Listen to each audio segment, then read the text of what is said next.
So now let's learn about the states in which a process could be in, and this is called the state diagram, right? So let me explain this again. If you refer to Wikipedia, I'll provide you some Wikipedia links for process states, etc. There are some diagrams where you have only 3 states, but a more detailed diagram has 5 states. Again, this is called the 5-state diagram. But you might wonder, no, that this does not seem to be a 5-state diagram because there are 7 states here. 1, 2, 3, 4, 5, 6, 7. Right? So you might say this is not a 5-state diagram. This is a 7-state diagram. Actually, it's still a 5-state diagram because the new state and the terminated state are never counted. The rest of the states in between are what are counted. Again, different textbooks, different articles, different blogs, different Wikipedia articles. Some of them talk about 3 states, but the 5-state is the more appropriate because it has more details. And we'll focus more on the 5-state diagram. Again, this 3-state diagram consists of ready, running, and block. It doesn't consist of these 2 suspend states. The 5-state diagram, in addition to this 3-state diagram, adds these 2 additional states. Okay. So I'll explain the 5-state diagram, which basically means the 3 states are also inherently understood, right?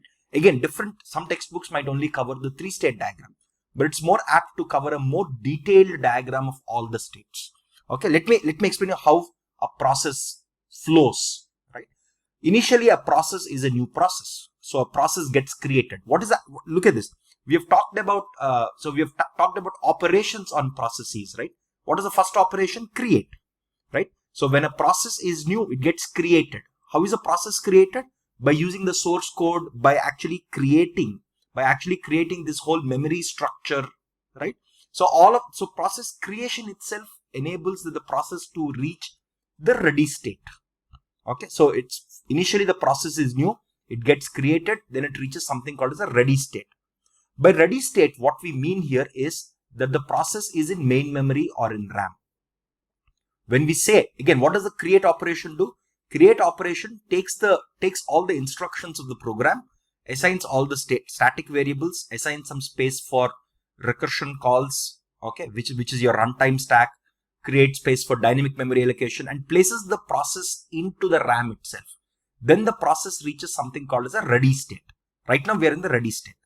Now comes the more interesting stages, one by one. Let's go. So this is clear, create is clear, we are here. Now there is something called as a dispatch. Okay, we'll learn of what is called as a dispatcher little while later. What a dispatcher does, okay, there is actually a module in an operating system called the dispatcher.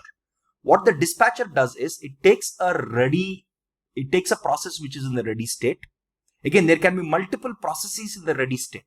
Okay, we'll talk about how they are managed a little later when we talk about process queues.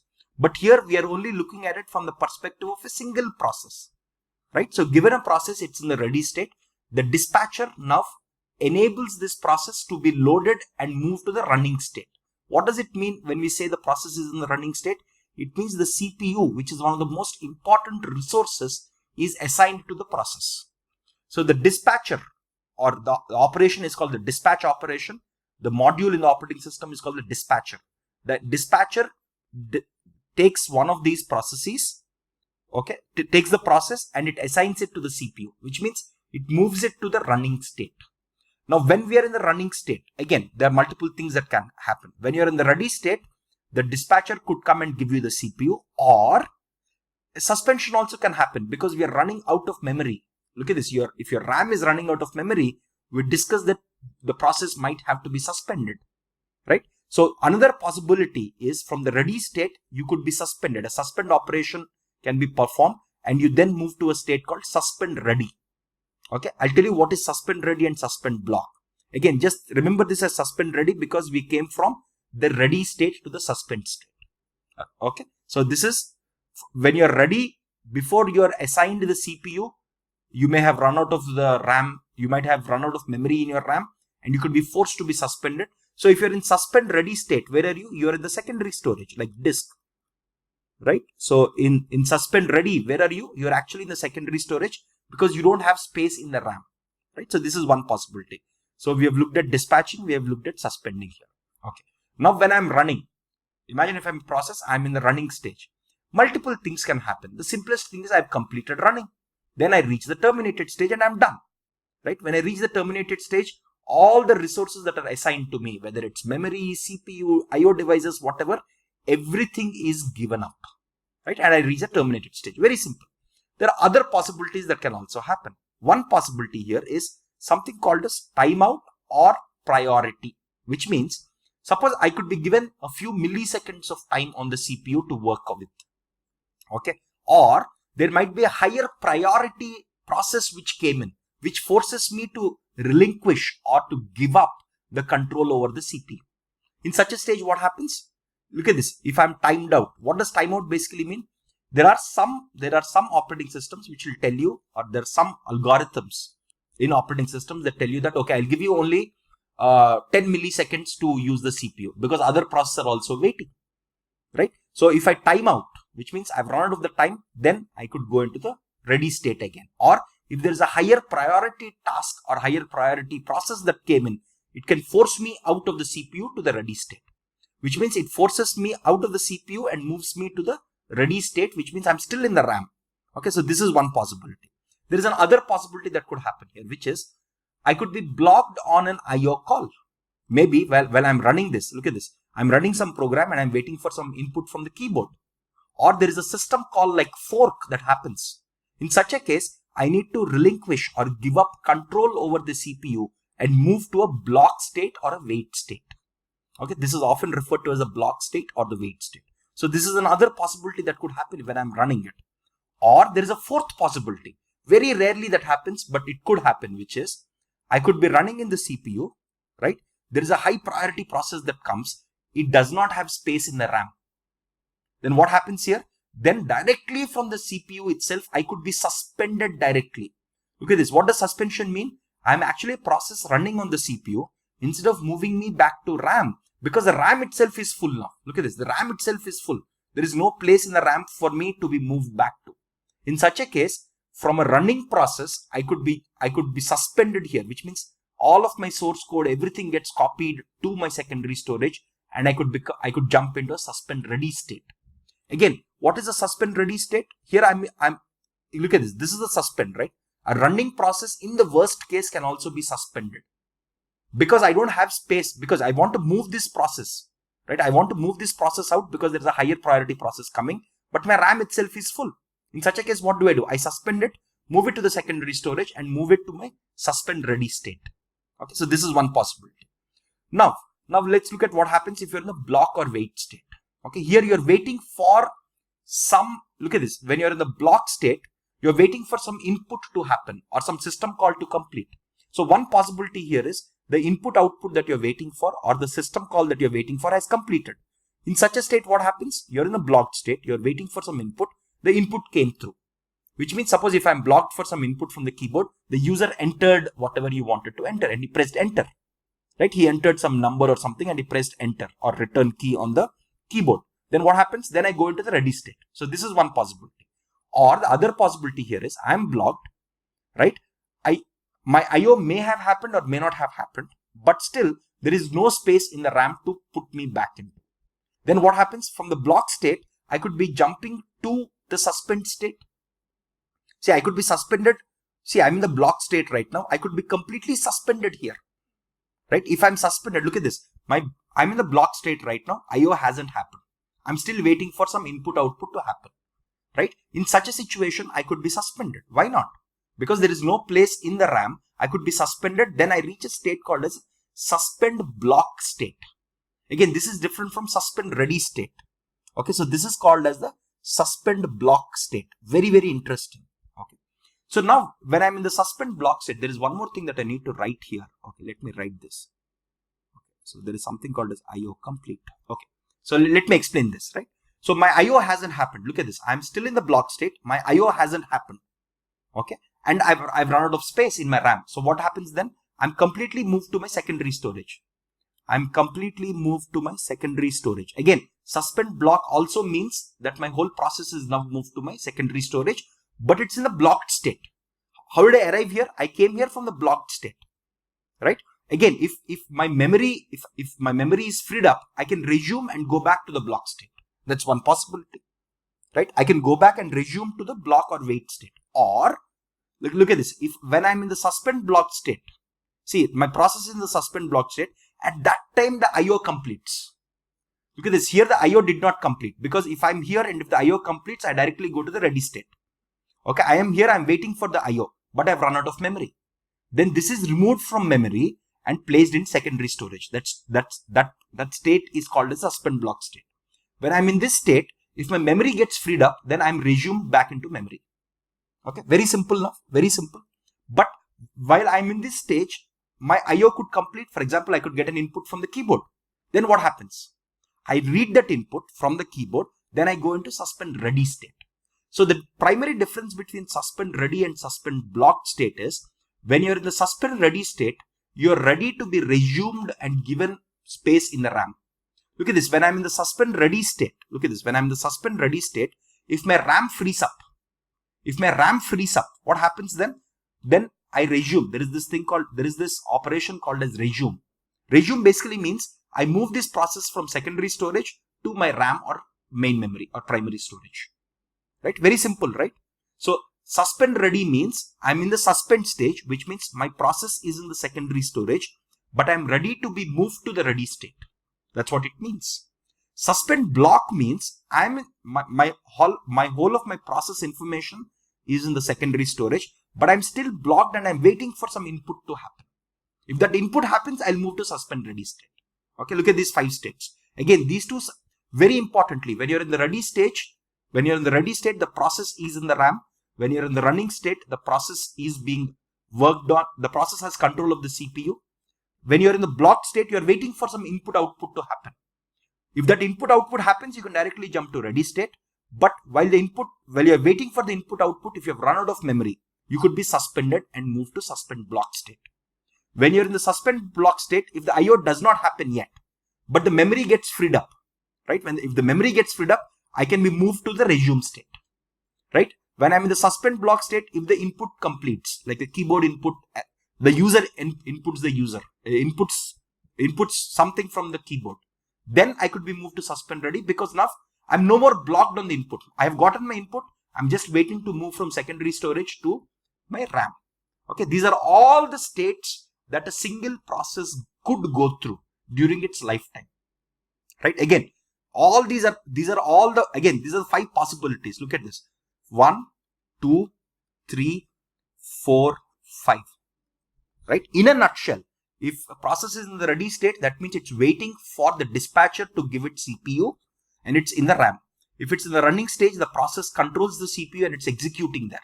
If the process is in the block state, it means it is waiting for some input output or some system call to be completed, right? So we have seen system calls like fork, right? Just to give you the context there. If we have run out of memory, if you have run out of main memory, everything could be moved to your suspend states.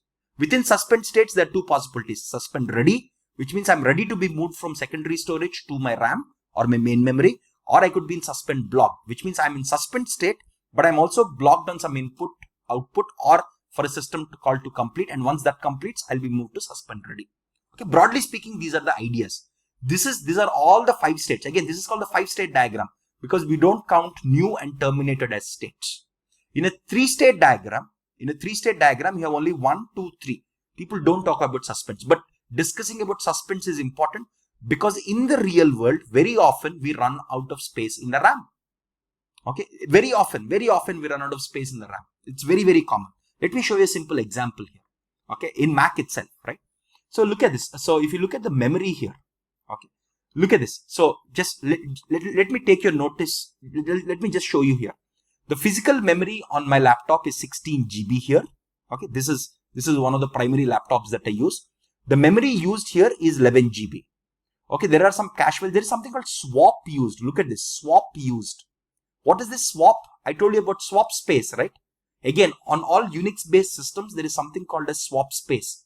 Swap is basically your secondary storage in which all the processes for which I want to move them to the suspend stage. So right now, there is 319 MB. If you look at it, there is 319 MB of secondary storage.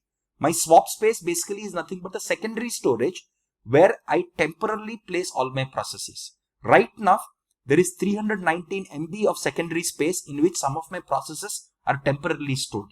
which means I'm using 319 MB of my secondary storage, which is my solid state device, which is my solid state drive here, wherein I've moved some of these processes. Some of these processes are in the suspend state, and I'm consuming 319 MB here.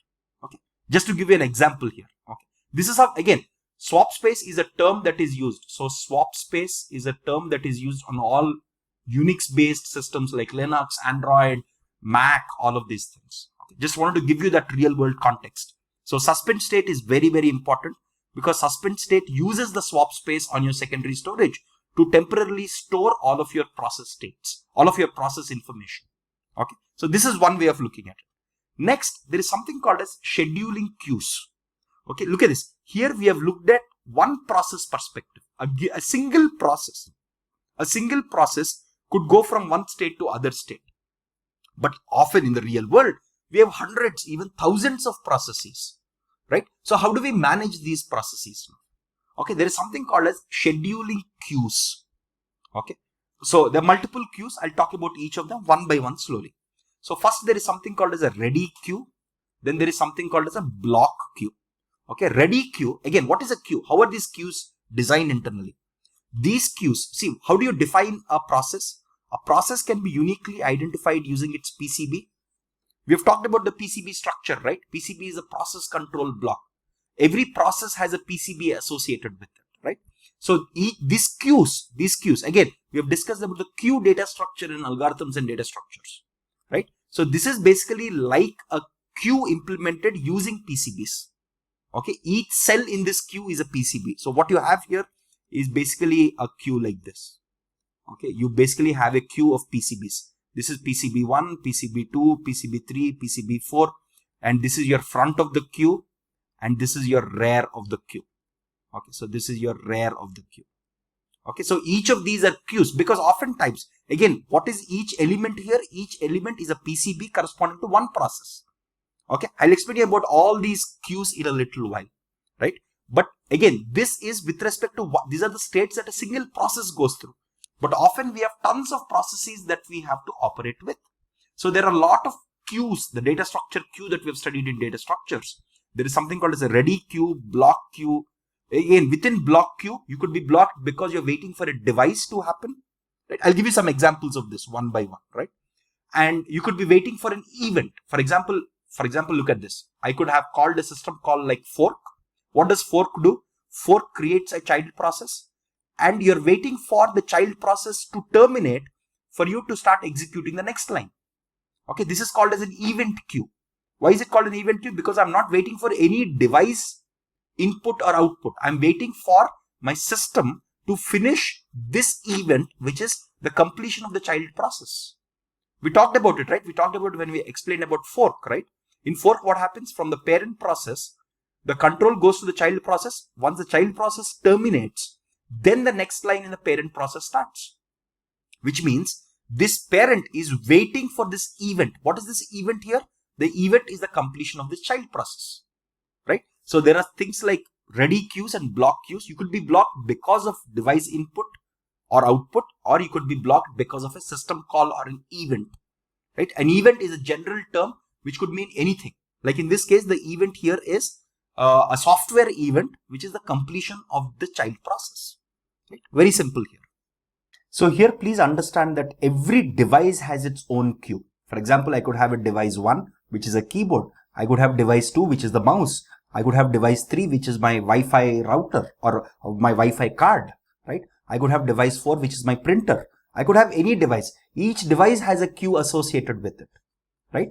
And this queue will contain all the processes that are waiting, that are blocked on some input or output from this device, right? For example, let's look at this, right? Let's assume my device 1 is a keyboard. Okay, let's assume my device 1 is a keyboard. I could have multiple processes in my system wherein multiple of them are waiting for the same input. Multiple of them are waiting on this device. So I could have, let's say, process 1, then process 2, process 3, so on and so forth. Each of these processes are waiting for the keyboard input, right? So each device has its own queue. Okay, that's very important. Similarly, each event will have its own queue. Okay, so very importantly, you might wonder, where are these queues stored? your device queue and event queue are also stored in your RAM or main memory. Okay, your device queues, where are these queues stored? These queues have to be stored in some memory. They're stored in the RAM. Okay, your device queues and event queues are stored in the RAM. Similarly, ready queue consists of all the processes which are in the ready state. Look at this. All the processes which are in the ready state. There could be multiple processes which are in the ready state, right? Look at this. There could be multiple processes. Okay, so there could be multiple processes that are in the ready state. Okay, so this could be P1, again P2, again this is a queue. This is the front of the queue, this is the rear of the queue. Then you have P4, P5, P6, so on and so forth.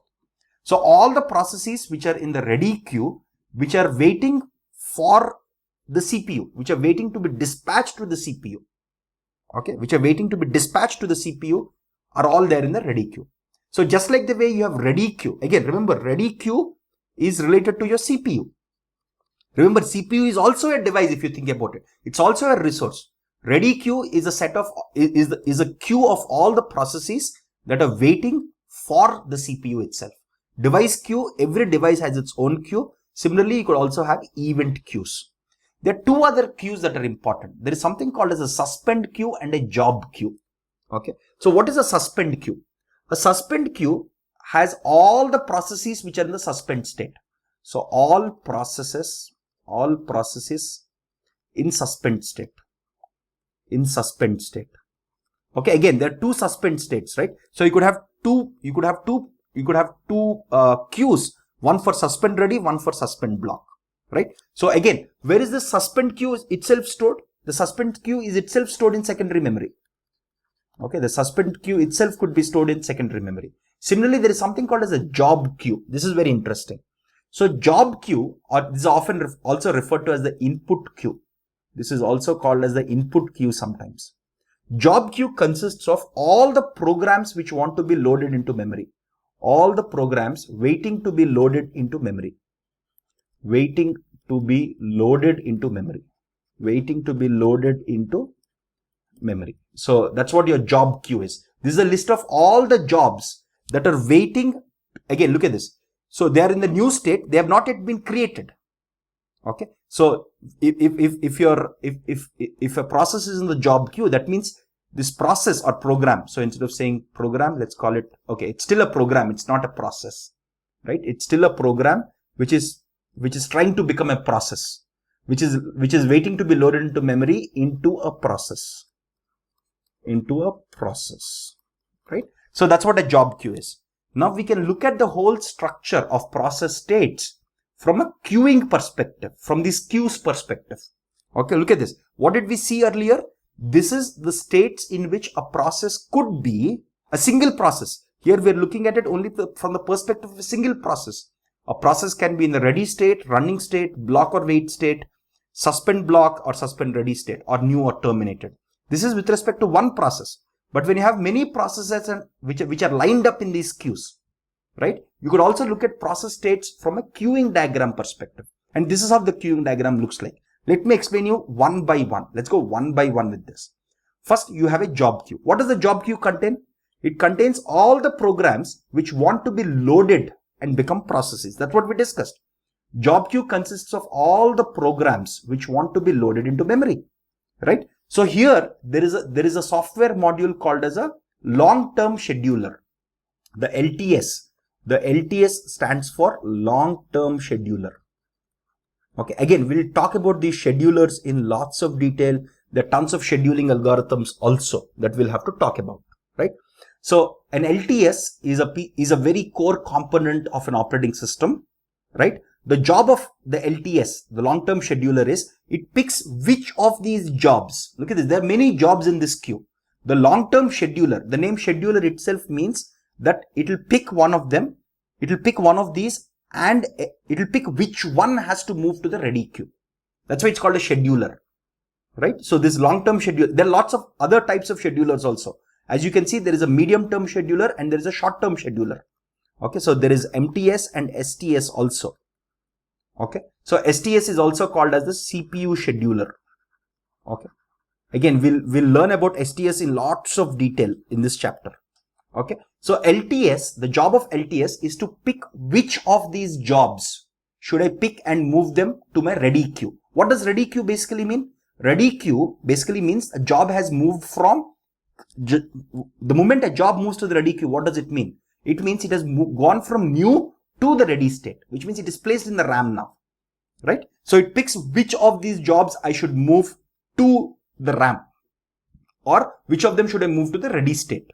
That's what it means. Again, the long-term scheduler can have its own strategy. A long-term scheduler can say, okay, in my RAM, I have only very limited space. So let me see which of these processes will fit in that space. I'll pick that one. Okay, that's how an LTS could decide. Now, once you are in the ready queue, you're waiting for CPU, right? There could be multiple processes waiting in the ready queue for the CPU. Here, there is a scheduler called as short-term scheduler. Okay, again, this is called short-term scheduler because typically, if you think about it, the time that each process gets on the CPU is quite small. That's why this is called as a short-term scheduler. Again, this is called the long-term scheduler because you're now moving things from a job queue to the main memory. And these processes will stay in the ready state or in the main memory for a very long time. Okay, this is called the medium-term scheduler. I'll come to that in a little while. Okay, so when you're in the ready state, there is something called as a short-term scheduler, or often referred to as the CPU scheduler, which decides which of these processes in the queue should be given the CPU. Again, there are multiple CPU scheduling algorithms that we will study of. One simple algorithm is called the priority scheduling algorithm. It says every process has a priority number associated with it. If the priority number is high, like a phone call, I was talking to you earlier about the Android, right?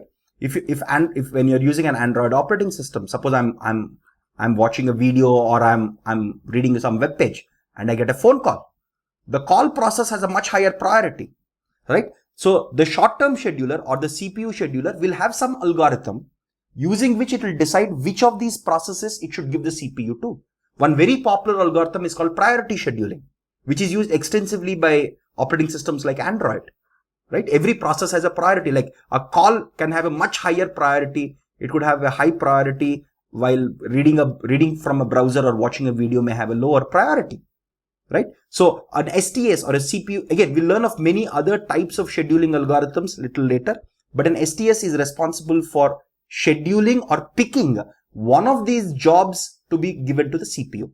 Once it picks them, then the dispatcher comes in. Again, we were talking about dispatcher earlier, right? Look at this. I talked about the dispatch operation of the dispatcher. The dispatcher is the piece of software. Look at this. There are two different tasks here. STS picks which of these processes should be given the CPU. But there is a dispatcher here. Which actually gives the process control of the CPU itself. Okay, I'll discuss how the dispatcher itself works in a little while. Okay, so when you're in the running state, of course, you could move to the terminate state because you have completed. That's one possibility. Other possibility is I could now, a process which is in the running state could go into a blocked queue for some IO device, right? It could go into one of the device queues, or it could go into one of the event queues. Again, the block queue here, I mean the device queue, the device block queue. Okay, it could go into a device block queue or an event queue. Once an event, so for example, imagine if a process is in a device queue, waiting for some input output to happen. If the input output happens, then it can go back to the ready state. Okay, that's very possible. Or it could wait for an event. It could be waiting in an event queue. Once an event happens, it could then go back to the ready queue. Or it could have, there's also other possibility. When I'm in the running state, there could be a high priority process that came in. Look at this. There is a high priority process that came in, which means now this process will be removed from the CPU and it will be placed again in the ready queue. Look at this. This process is removed because of timeout or priority, and I could be moved back to the ready queue. Or there could be events like fork events. I just wanted to give a concrete example here, right? While I'm in the CPU, in the parent process, there is a fork, which means I'll be moved to ready queue and I'll wait for the child to complete. I'll be blocked for the child to complete for this event. When the child completes, then I'll go into the ready queue. All these things are possible. Similarly, when I'm in the ready queue, other things can also happen. For example, if I'm running out of memory, if I'm running out of my RAM or main memory space, what happens? I could be suspended. So when I'm suspended, I go into one of the suspend queues. Again, there are two types of suspend queues. Again, if I'm in the blocked state, if I'm suspended here, I could go into the suspend block. If I'm in the ready, I could go into suspend ready queue. As I was telling you earlier, there are two types of suspend queues. You could have a suspend ready queue. You could have a suspend ready queue corresponding to the suspend ready state, or you could have and you could have a suspend block queue, right? Again, we have not shown the suspend block here, but even when you're in the block state, you can go into the suspend state. And typically a medium term scheduler manages moving processes from the ready state to the suspend state. Again, from the suspend state, I could resume, right? So this is called the queuing diagram with process states placed in. Again, if you notice, there are broadly three types of schedulers. There is a long-term scheduler whose job is to pick the appropriate program and place it and move it to the ready queue, convert into a process and then place it into the ready queue. There is a medium-term scheduler whose job is to move from ready state to the suspend state. There is short-term scheduler, also called as the CPU scheduler, whose job it is to decide which of these processes in the ready queue should be given the CPU. Then there is a dispatcher, which actually dispatches or which actually allocates the CPU to the one of the processes. So there is this very interesting related concept called as IO bound processes and CPU bound processes. Okay. So what it means is this. There are some processes which require lots of CPU, For example, let me give you an example. If you are performing some scientific computation, right? Suppose if you are trying to build if you are writing some scientific computation code, for example, this happens a lot in machine learning and other areas where we compute lots of mathematical things, okay, which requires a lot of mathematical operations, a lot of logical operations, right? Not necessarily only scientific computation. If your process requires a lot of logical and arithmetic operations, then it needs a lot of CPU resources. It doesn't require a lot of input. Okay. While there are other processes which require a lot of input. For example, this input could be from disk. Imagine I have a process where I'm reading, let's say, 2 GB files. Let's say I'm reading 2 GB files. I read 2 GB files from the disk and then I write it again. I do some simple operations on them, or very simply speaking, I read 2 GB files and I copy them to another location. On disk. Okay. So suppose if I've written a program, copy to another location on disk. What happens here? Such a process is mostly IO bound.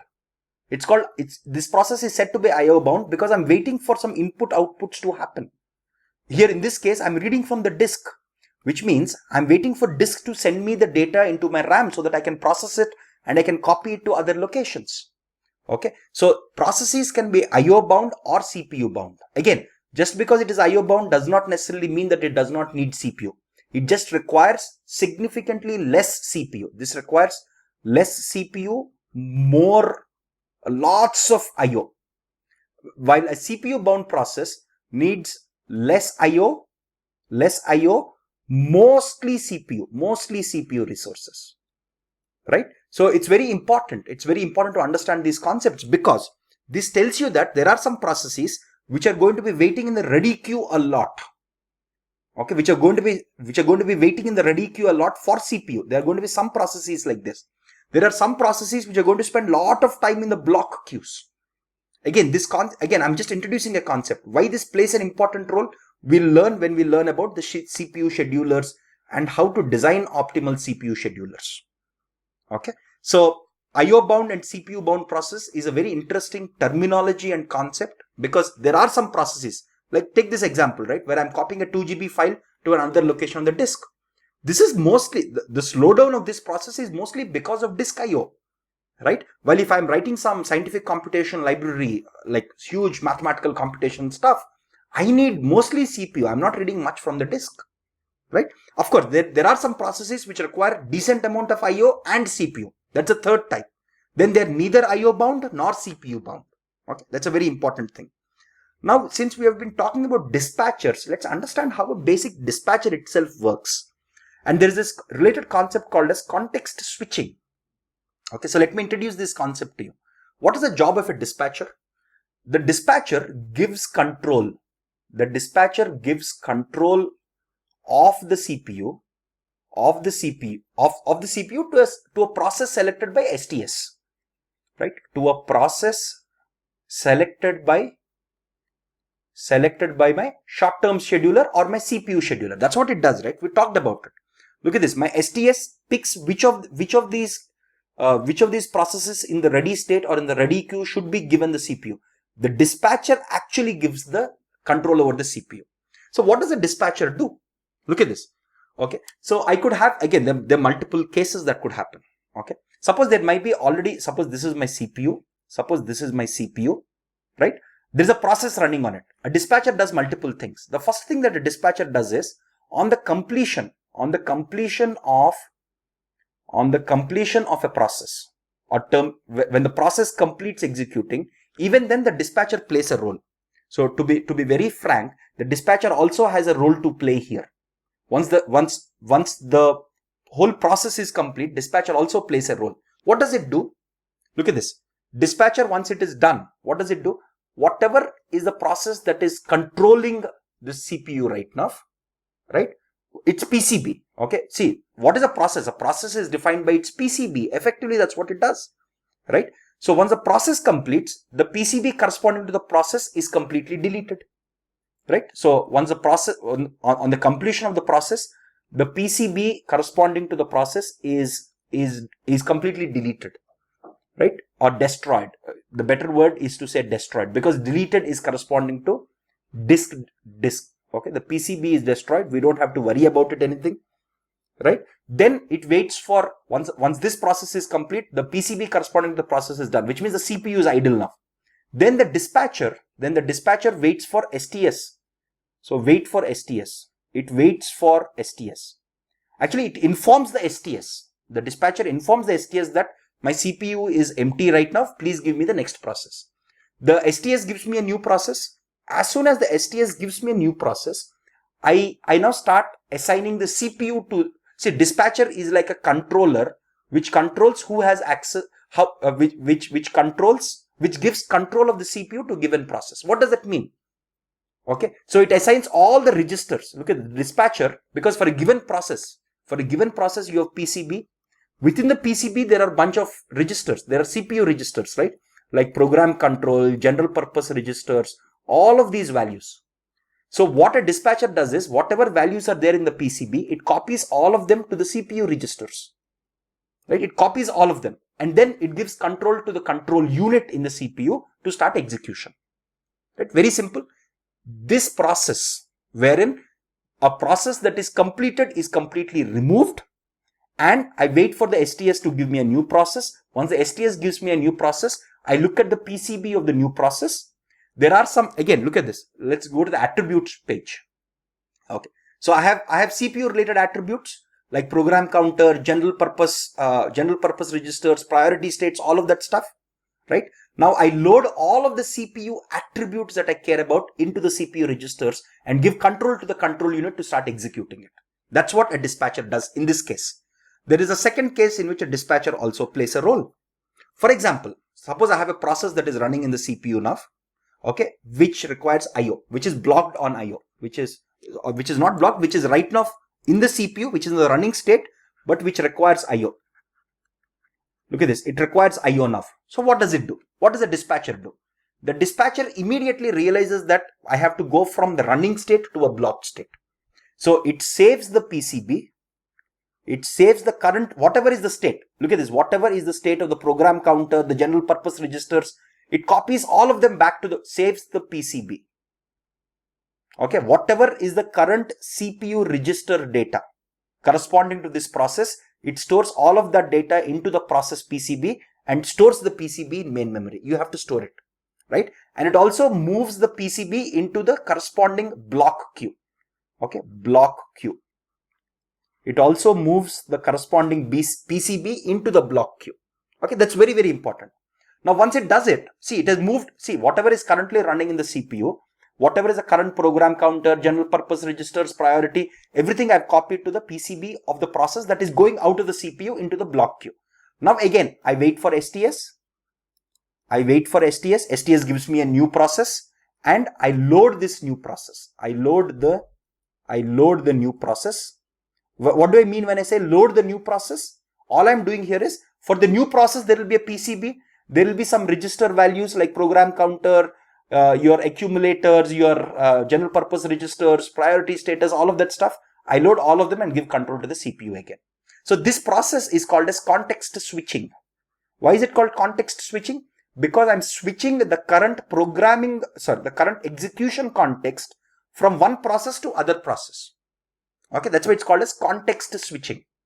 Okay, because whatever is the, again, what am I switching? I'm switching the state of all the registers in the CPU, and I'm switching which process is executing on the CPU. So a dispatcher performs context switching because it is taking away the process that is currently running and introducing a new process to the CPU to continue its execution. Right? Very, very important. There is a third place where this could also happen, just like requiring IO or completion of a process. Suppose if there is a preemption for any reason, right? So suppose if there is a process preemption for any reason, okay, this process preemption could happen just because of priority, for example. Preemption could happen just because of priority. For example, there is a process running on the CPU. There is a higher process priority. There is a higher priority process that comes in. So STS now forces me. So in this case, STS forces a preemption. STS forces me to remove the current process because there is a higher priority process that requires the CPU. The STS forces. In such a case, what does the PCB do? What does the dispatcher do? The dispatcher saves the current PCB, saves the current state in PCB. So what does saving the current state in PCB basically mean? Whatever are the registers, it stores, it updates the current process PCB, removes it from the CPU. Okay, loads the new. So loads the new process, loads the new state of the new process. Again, every process has a new state, right? Of the new process. Okay. So why am I saying the state of the new process? Every process has a different different program counter, different register values, all of that stuff. Once it loads it, it gives control to the control unit for it to execute. Even in the case of preemption, what is happening? Even in the case of preemption, there is a context switch that is happening. So context switch happens when you are removing one process out and introducing a new process. The current process is being removed out and a new process is being introduced to the CPU. Okay. Again, the current process is being removed out either because it is going into a block state because it requires some IO, or because the OS forcefully preempts and says, remove this process and introduce a new process. Okay. So dispatcher is what does all of your context switching, because it is responsible for giving the control of the CPU to a process that is either selected or forced by the STS. Right? Very simple logic here, right? So now let's look at a very simple commonsensical problem. Okay. Imagine I have a computer system with M processes and N CPUs. This is a multi-CPU system, and I have an operating system that is running on this box. Okay, I have a computer where I have M processes and N CPUs. Now the question here is, what is the lower and upper bound of the number of processes in each of these states? Okay, let's go one by one. What is the lower bound? Let's look at lower bound and upper bound, right? So what is the lower bound, or what is the minimum number of processes given this architecture? What is my computer architecture here? I have M processes and I have N CPUs. Okay, remember that in each CPU at any time I can be running one process. Okay, so the question here is, what is the lower and upper bound on the number of processes in the ready state, in the running state, and in the blocked state? Let's look at the ready state.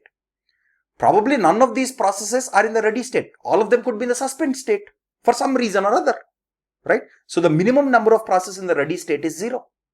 What is the maximum number of, or what is the upper bound on the number? So this is the minimum and this is the maximum, right? What is the maximum number of processes that can be in the ready state? All of these M processes can be in the ready state, because we are not told how much memory is occupied by each of these processes and how much RAM we have.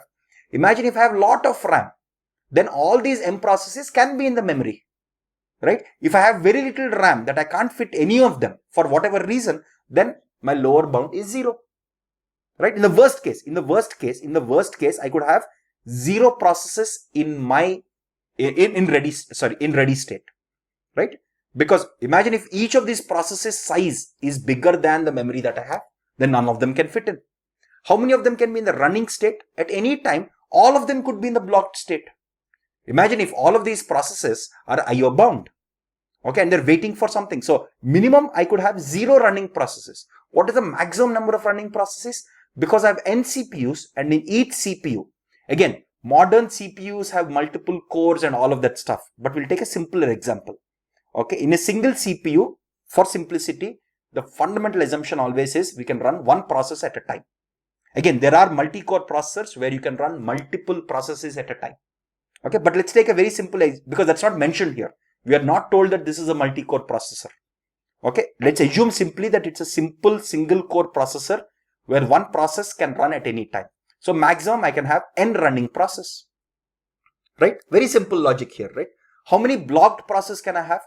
In the minimum number of blocked process could be 0, because if all of my processes are completely CPU bound, right, they don't require any IO, they will never be blocked on it. What is the maximum number of processes that could be blocked? Since there are m processes, all m of them can be blocked. Right? Very simple logic here, very simple question, very simple logic. If you understand that, the only tricky aspect here is, given n CPUs, we can at most run n processes at a given time, which means we can have at most n processes in the running state at any given time. That's the only tricky aspect here.